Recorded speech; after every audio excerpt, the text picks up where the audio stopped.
Return of articles. ஒரு மனைவிக்கு அவங்க அப்பா வீட்டிலேருந்து கொடுத்த சீர்வரிசை ஸ்ரீதன பொருட்கள், அவங்களுடைய சர்டிஃபிகேட்ஸ் அதெல்லாம் கணவர்கிட்ட இருந்ததுன்னா அதை திரும்ப பெறணும் அப்படின்னு சொன்னால் எப்படி வழக்கு தாக்கல் செய்யணும்?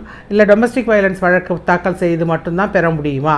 சாதாரணமாக ஒரு கணவன்கிட்ட மனைவியோடைய சீதன பொருட்கள் எல்லாமே இருந்ததுன்னா, குடும்ப நல வழக்கு ஏதாவது ஒன்று நிலுவையில் இருந்ததுன்னா, ஒரு ஆர்சிஆர் வழக்கோ இல்லை ஒரு டிவோர்ஸ் வழக்கோ நிலுவையில் இருந்ததுன்னா, அதில் செக்ஷன் 27ல் ஒரு இடைக்கால மனுவாக நம்ம தாராளமாக ரிட்டர்ன் ஆஃப் ஆர்டிகல்ஸ் கேட்டு நம்ம மனு தாக்கல் செய்து நம்மளுடைய பொருட்களை திரும்ப பெற்றுக்கொள்ளலாம்.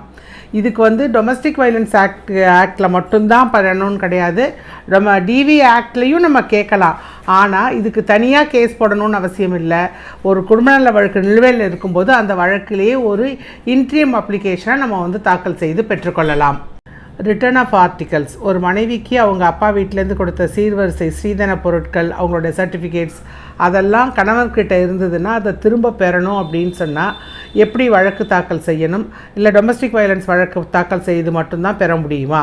சாதாரணமாக ஒரு கணவன்கிட்ட மனைவியோடைய சீதன பொருட்கள் எல்லாமே இருந்ததுன்னா, குடும்ப நல வழக்கு ஏதாவது ஒன்று நிலுவையில் இருந்ததுன்னா, ஒரு ஆர்சிஆர் வழக்கோ இல்லை ஒரு டிவோர்ஸ் வழக்கோ நிலுவையில் இருந்ததுன்னா, அதில் செக்ஷன் 27ல் ஒரு இடைக்கால மனுவாக நம்ம தாராளமாக ரிட்டர்ன் ஆஃப் ஆர்டிகல்ஸ் கேட்டு நம்ம மனு தாக்கல் செய்து நம்மளுடைய பொருட்களை திரும்ப பெற்றுக்கொள்ளலாம்.